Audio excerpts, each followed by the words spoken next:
오늘 사사기는 하나님께서 이스라엘 백성들에게 약속하신 땅, 그 가나안 땅을 정복하기 위해 여호수아를 통해 가나안에 들어가게 하십니다. 그런데 여호수아가 죽은 후에 약 350년이라는 기간 동안에 사사라는 사람들을 하나님이 세우시고 그들을 통해 이스라엘을 이끌어 가시는 내용이 소개가 됩니다. 이 사사기는 이스라엘 백성들이 하나님의 말씀에 불순종하여 타락함으로 말미암아 하나님의 징계가 임하게 됩니다. 하나님의 징계로 고통 가운데 있으니까 이들이 힘들어서 하나님께 요청을 합니다. 하나님 도와주세요. 하나님 구원해 주세요. 그렇게 부르짖을 때에 하나님께서 사사를 통해서 이스라엘을 구원하시는 내용, 이것이 계속 반복해서 나오는 이스라엘의 역사를 보여주고 있습니다. 이스라엘 백성들이 하나님의 약속하신 땅 가나안을 정복하고 정착하기 위해서 그 땅에 들어가지요. 그리고 그 땅의 우상을 몰아내고 하나님의 나라의 가치의 실현을 구현해가는 그러한 과정이 소개가 됩니다. 그 가운데 우리의 인생이 그렇잖아요. 잘 되기만 하는 게 아니라 때로는 실패하고 때로는 낙심하기도 하는데 이스라엘의 역사가 그렇다는 거예요. 하나님의 도우심으로 번창하기도 하고 때로는 좀 실패하기도 하고 또 그 가운데 다시 하나님의 도움으로 새롭게 일어나는 이러한 과정들이 계속 소개된다는 거죠. 이 사사라고 말하고 있는 이 사람들은 그럼 어떤 사람일까? 이스라엘의 지도자입니다. 그런데 이들은 때로는 재판도 했었고요. 때로는 백성들을 이끌기도 하고 그렇게 지도하는 그런 통치자의 개념으로 이해하면 좀 쉬울 것 같습니다. 사사는 세습되지 않았습니다. 하나님이 세우신 사사 당대에 끝나는 거예요. 세습되지 않고 끝납니다. 또 사람들의 자발적인 순종에 의해서 사사의 권위가 세워지게 되었다는 것입니다. 그런데 이 사사기를 보게 되면 사사라고 해서 다 훌륭하고 대단하고 능력이 뛰어나고 흠이 없는 그런 사람이 아님을 보게 됩니다. 사람 가운데 흠 없는 사람이 어디 있어요? 모두가 다 약점이 있고 때로는 연약하고 때로는 낙심하는 게 우리의 모습이잖아요. 사사들도 마찬가지입니다. 사사들의 면면을 살펴보게 되면 흠이 있고 때로는 낙심하고 때로는 겁쟁이 같은 모습이 나타나는 거예요. 그럼에도 불구하고 하나님께서는 이렇게 흠이 많은 사람들을 들어서 사용하셔서 하나님의 구원의 역사를 이루어 가시는 분임을 우리가 보게 됩니다. 오늘 우리도 마찬가지지요. 다 흠이 있고 약점이 있고 크게 내세울 만한 것이 없는 사람일 수가 있습니다만은 하나님은 연약한 저와 여러분들을 들으셔서 하나님의 역사를 이루어 가시는 줄로 믿습니다. 그래서 오늘 우리에게 소망이 있는 거예요. 사사기를 보면서 사사도 우리하고 똑같은 사람이었구나. 그럼에도 불구하고 하나님이 도와주시니까 이렇게 놀라운 역사를 이루었구나라고 고백하게 되는 것입니다. 오늘 우리가 살펴보고자 하는 사사기 1장은 여호수아가 죽은 후에 이렇게 시작을 하고 있습니다. 여호수아가 죽은 후에 여호수아의 죽음으로 시작을 한다는 거예요. 여호수아, 이 모세가 이스라엘 백성들을 애굽에서 이끌어내어서 광야의 삶을 살게 하죠. 그리고 이제 광야의 삶을 마감하면서 모세 시대가 끝나고 이 가나안 땅, 하나님이 약속하신 가나안 땅을 들어가는 지도자 역할을 감당한 사람이 여호수아입니다. 여호수아가 처음에 땅을 정복해 나가는 것을 봅니다. 그리고 이제는 이 땅의 정복을 넘어서 이스라엘 지파, 이 12지파에게 땅을 분배하고요. 나머지 아직 이 가나안 땅의 정복이 완성되지 않았는데 이 땅을 정복하고 완성해서 정착하는 일까지 이루어 가야 될 일들이 남아있는 거예요. 근데 여호수아는 이제 가나안 땅 정복의 초기를 마감을 하고 죽게 됩니다. 그리고 난 후에 이 사사시대로 넘어가면서 이스라엘 백성들이 계속해서 정착하고 하나님의 백성의 삶을 살아갈 시기가 되었다는 거예요. 근데 문제가 뭡니까? 출애굽할 때에는 모세가 지도자였어요. 가나안 땅을 정복할 때에는 여호수아가 그 모세의 뒤를 이어서 지도자가 되었습니다. 이스라엘 백성들은 하나님께 직접 말씀을 듣는 것을 두려워했습니다. 모세 시대의 시내산에서 하나님의 임재와 그 놀라운 역사들을 경험을 하면서 야, 하나님 앞에 나아간다는 게 두려운 거구나. 야, 우리 잘못하면 하나님 앞에 죽을 수도 있구나 라는 두려움 가운데 있었다는 거예요. 그래서 모세에게 말합니다. 모세여, 당신이 하나님께 들어서 우리에게 말씀을 전달해주고 하나님이 직접 우리에게 말씀하지 않게 해주세요. 이렇게 요청을 했습니다. 하나님께서는 모세를 통해 이스라엘에게 말씀하셨고 또 모세 이후에 이 여호수아를 통해 이스라엘에게 말씀해 주십니다.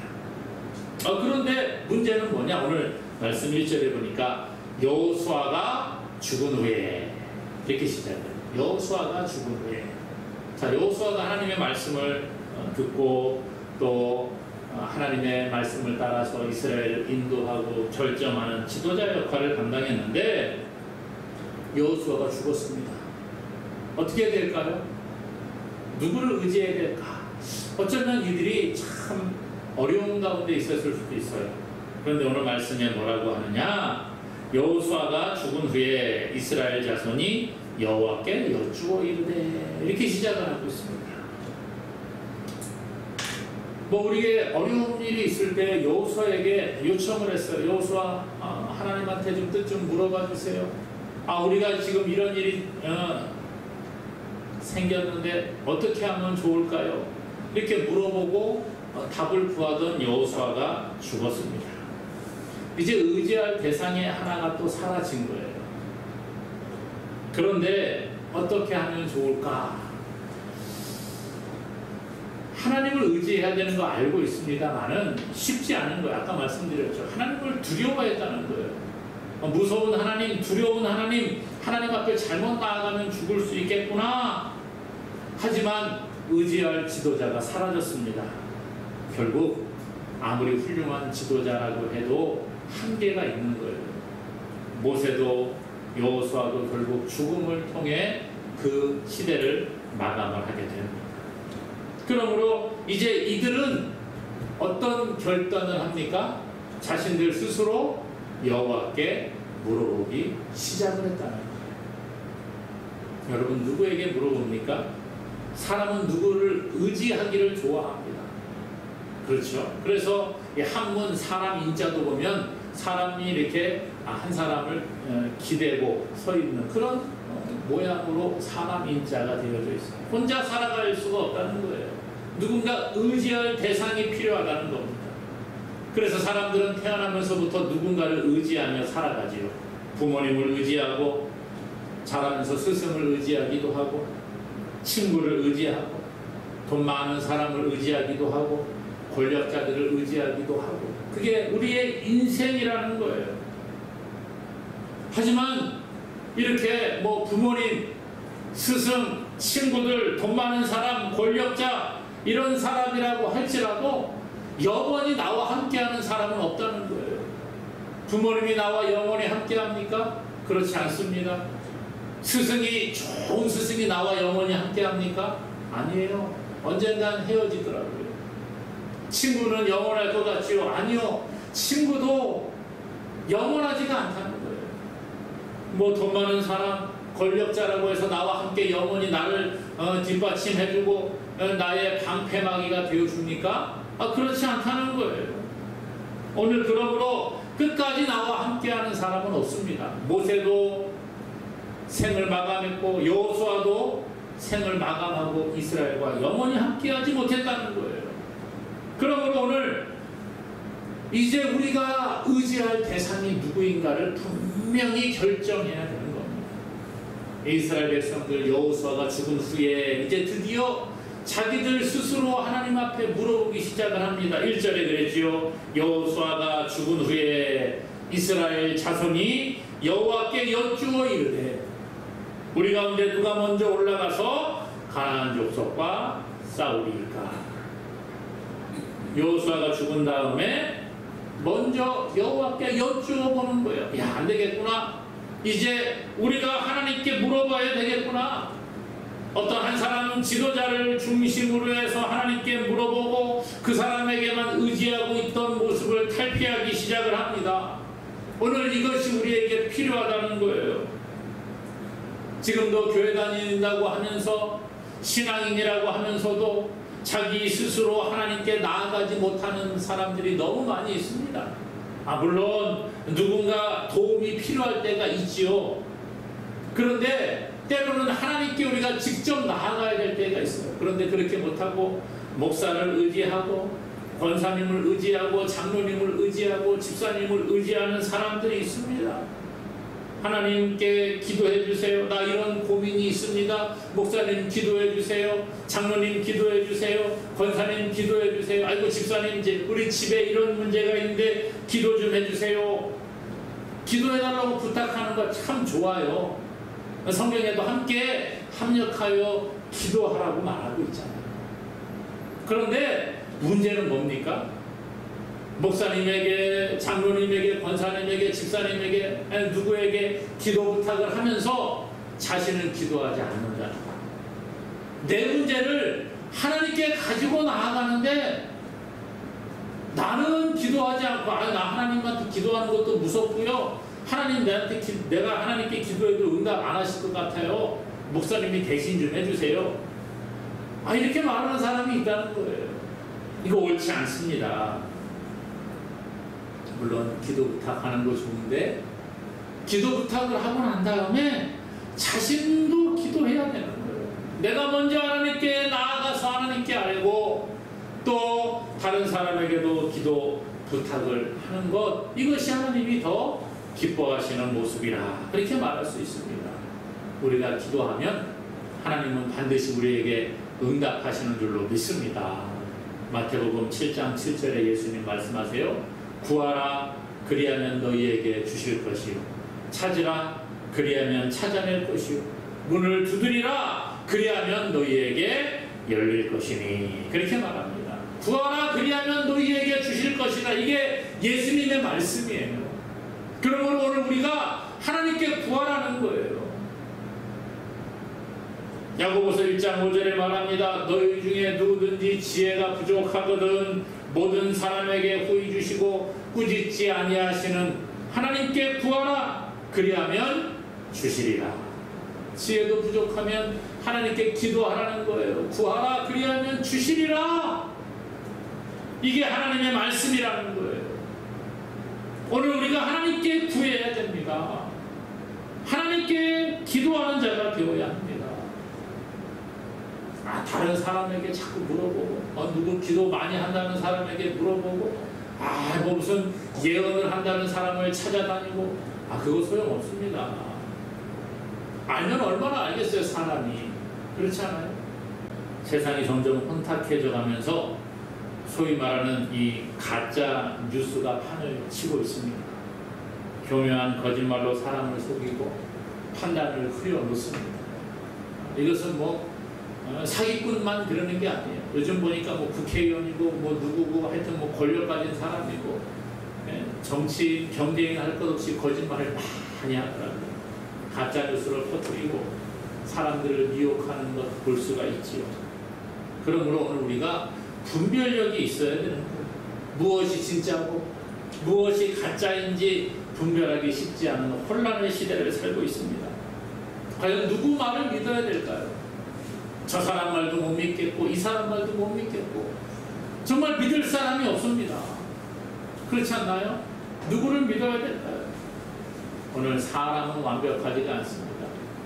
예전에 그런 우스갯소리가 있잖아요. 아들하고 아버지하고 둘이 목욕탕에 갔습니다. 아버지가 이제 막 샤워를 하고 난 다음에 뜨뜻하니 온탕에 들어갑니다. 탁 앉아서 시원하다 그랬더니 아들이 아빠 진짜 시원해요. 시원해 그랬더니 아들이 따라서 이렇게 들어가다가 아 뜨거워! 그리고 뭐라 그래요? 에이 세상에 믿을 사람 하나도 없네. 그랬다는 거 아니에요. 우스갯소리입니다만은 세상에 믿을 사람은 누가 있어요? 아무도 없다는 겁니다. 오늘 정말 우리가 믿을 만한 사람이 없어요. 완벽한 사람이 없기 때문에 내가 의지하는 사람도 언젠가는 세상에 없을 수도 있고 나에게 잘해주는 사람도 믿지 못하는 시대가 올 수가 있다는 거예요.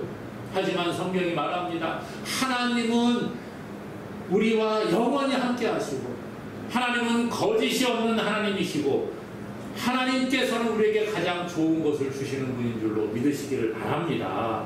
시편 37편 5절 6절에 말해요. 내 길을 여호와께 맡기라.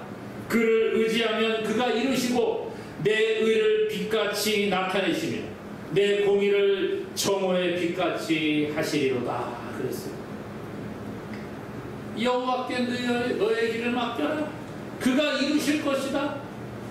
사람 의지하지 말고 우리의 인도자 되시는 하나님을 의지하며 나아가는 자가 될 수 있기를 원합니다. 시편 25편 5절에는 말합니다. 주의 진리로 나를 지도하시고 교훈하소서. 주는 내 구원의 하나님이시니 내가 종일 주를 기리나이다. 그랬습니다. 주의 진리로 나를 지도하시고 교훈해 주세요. 하나님의 말씀은 진리라는 거예요. 세상은 가짜 뉴스가 있고 거짓말을 하기도 하고 사람을 속이기도 하지만 하나님은 사람을 속이지 않는 분이라는 거예요. 그러므로 오늘 우리가 하나님께 물어보고 하나님의 인도를 받는 자가 될 수 있기를 원합니다. 그러므로 다른 사람 의지하지 말고 내가 하나님께 나와 기도함으로 승리하는 저와 여러분 되기를 주님의 이름으로 간절히 축원합니다. 그런데 우리가 그냥 물어보기만 하고 끝나서는 안 된다는 거예요. 그렇죠? 어떻게 할까요? 우리 이렇게 하는 게 좋겠어. 누가 대답을 했어요. 듣고 와서 이렇게 하는 게 좋겠다고 하지만 나는 안 할래. 가만히 있으면 변화가 일어날까요? 안 일어날까요? 안 일어나지. 몸이 아파서 병원에 갔는데 의사가 이렇게 하시고 이런 약을 드세요 하고 처방을 해줬습니다. 네, 그리고서 나왔어요. 병원에 가서 의사의 처방을 받은 다음에 그냥 집으로 돌아옵니다. 약도 타오지도 않고 약을 먹지도 않고 그냥 그대로 살아가면 어떻게 되겠어요? 병이 나요? 안 나요? 안 낫겠지요. 오늘 그런 겁니다. 오늘 우리가 하나님께 물어보기만 하고 말씀에 순종하지 않는다면 소용이 없다는 거예요. 오늘 이스라엘 백성들 보세요. 하나님께 물어봅니다. 그렇죠? 아까 1절에 그랬잖아요. 여호수아가 죽은 후에 이스라엘 자손이 여호와께 여쭈어 이르되 우리 가운데 누가 먼저 올라가서 가나안 족속과 싸우리까? 이렇게 물어봤어요. 그랬더니 하나님께서 대답을 하십니다. 2절에요. 여호와께서 이르시되 유다가 올라갈지니라. 대답을 하십니다. 그렇죠? 유다가 올라가라. 보라 내가 이 땅을 그의 손에 넘겨주었노라. 하나님 말씀하시는 야 유다가 올라가라. 내가 그 땅을 너에게 넘겨줬다. 그렇게 이야기합니다. 질문하니까 하나님의 답이 왔습니다. 그렇죠? 유다가 올라가라. 그리고 보라 내가 이 땅을 그의 손에 넘겨주었다. 넘겨주었다. 이렇게 이야기하죠. 넘겨주었다 이 말은 현재 완료형으로 쓰여졌습니다. 이 말은 뭐냐면 야 앞으로 그 땅 너한테 넘겨줄게. 이렇게 미래에 약속하는 게 아니라는 거예요. 야 지금 내가 넘겨주고 있는 중이니까 조금만 더 기다려. 이게 아니라는 거예요.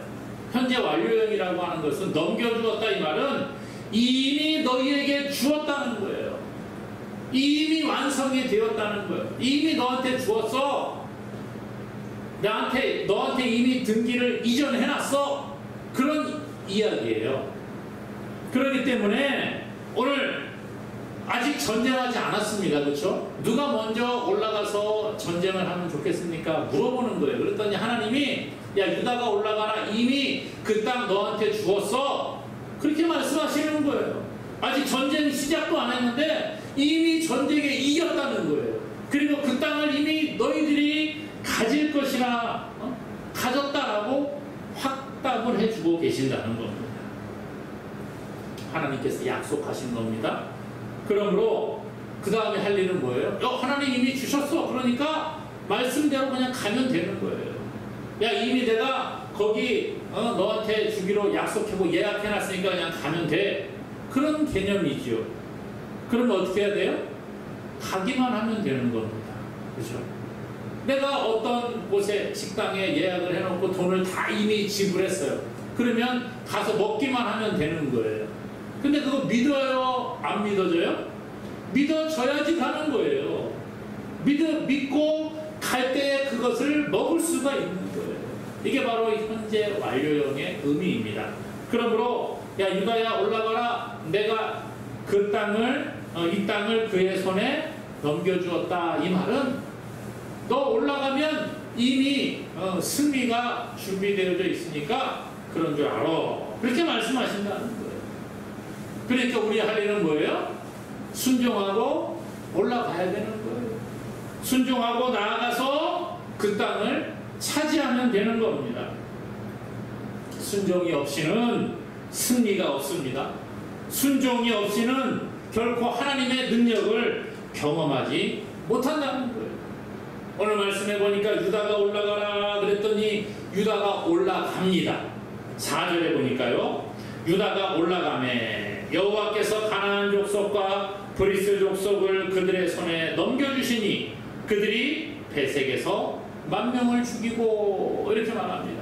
또 그 뒤에 쭉 읽어보면 유다 지파가 나아가서 말씀을 듣고 갔을 때에 큰 승리를 얻는 것을 볼 수가 있다는 거예요. 순종하는 자가 승리를 누리게 되는 줄로 믿습니다. 순종이 없이는 결코 하나님을 경험하지 못하는 거예요. 하나님의 음성에 민감한 자가 되어야 합니다. 하나님이 무슨 말씀하시는지를 먼저 잘 들어야 되죠. 그 다음에 할 일은 뭐예요? 그 말씀을 따라서 순종해 나가는 거예요. 말씀에 의지하여 나아가는 자가 승리를 누리게 된다는 것입니다. 우리의 대적 마귀는요, 순종하지 못하게 방해합니다. 하나님 말씀하시는데 자꾸 말씀을 못 듣게 하는 거예요. 하나님 말씀하시는데 그 말씀을 의심하게 만듭니다. 우리 마음에 두려움을 넣어줍니다. 부정적인 생각을 가져다 줍니다. 약속을 듣지 못하게 합니다. 약속을 믿지 못하게 방해한다는 거예요. 세상의 상식을 가지고 우리의 마음을 흔들어 놓습니다. 하나님이 이렇게 말씀하시는데 야, 상식적으로 생각을 해봐. 안 되는 거야. 무슨 얘기 안 돼. 그렇게 이야기합니다. 야, 내가 여태까지 살아보니까 안 되더라. 내 경험상 이거는 안 되는 거야. 그렇게 말하게 만듭니다. 우리 환경 보니까 안 된다는 거예요. 야, 요즘같이 어려운 시대에 뭐가 되겠어. 안 돼. 하지 마. 이렇게 말한다는 거예요. 오늘 마귀는 우리가 하나님의 말씀을 믿지 못하게 의심하게 만듭니다.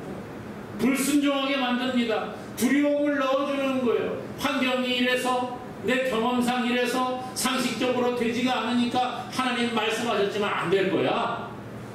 그러면 어떻게 해요? 순종이 안 되는 거죠. 야, 유다야, 너 올라가라. 내가 그 땅 너의 손에 붙여주었어.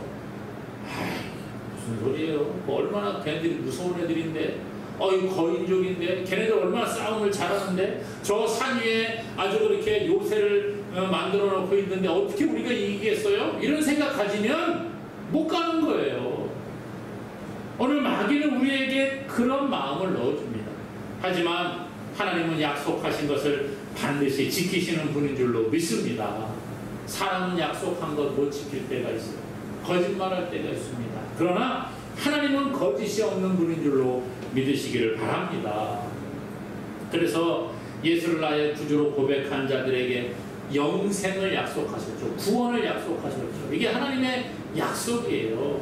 요한일서 2장 25절에 그가 우리에게 약속하신 것은 이것이니 곧 영원한 생명이니라. 하나님이 우리에게 약속하신 것은 영원한 생명이에요. 그러므로 예수님을 믿는 자에게는 영원한 생명이, 영생이 이미 주어진 줄로 믿으시기를 바랍니다. 이게 하나님의 약속이라니까요.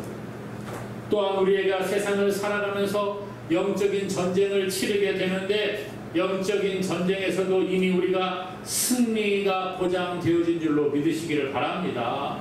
예수님이 승리하셨어요.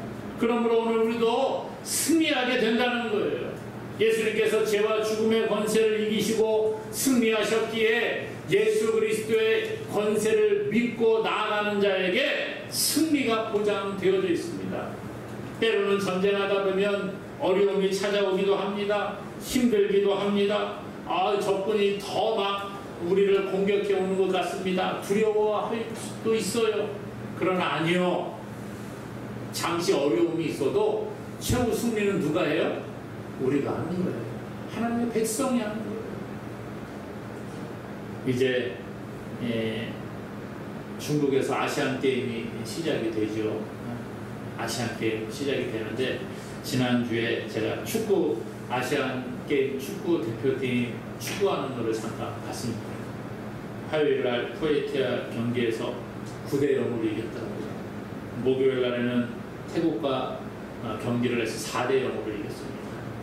결과를 다 알고 4대 0이네? 그리고 이제 보니까 마음이 편안하더라고요. 전 뭐 4대 0 그랬더니만은 전반 끝난 다음에 4대 0이네? 한번 뭐 어떻게 골 넣었나 볼까 하니까 위기 상황도 가끔 있지만 거의 막 일방적으로 해서 이기더라고요. 그거 보니까 마음이 편안합니다. 왜요? 이미 4대 0이라는 걸 알고 봤거든요. 그러니까 뭐 위기 상황이야. 쟤네 4대 0이니까 쟤 한 골도 못 넣었어. 위기네? 그런데 못 넣어. 이미 알고 있는 거예요. 오늘 이 말씀이 그런 거예요. 이 결과를 알고 재방송을 보면 위기 상황이 돼도 불안해요? 안 불안해요?